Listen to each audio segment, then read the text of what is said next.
Hello, in this video I'm gonna show you how to install Microsoft Edge browser on your OPPO A96. So in order to do that, let's open our Google Play Store and hit the search button. Now write Microsoft Edge.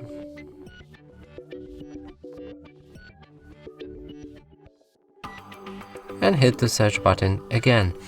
Now press on this app and install. And after installation process is complete, we can open the app, and here we can customize it. You can sign in to any other device in order to synchronize it. So here you can add an account, and here you can sign in.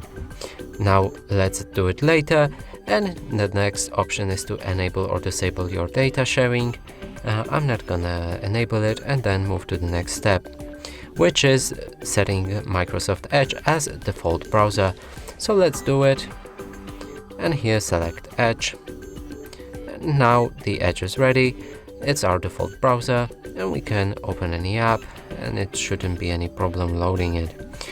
And that's it for this video. Hope you like it. Please consider subscribing to our channel, leave a like and a comment below.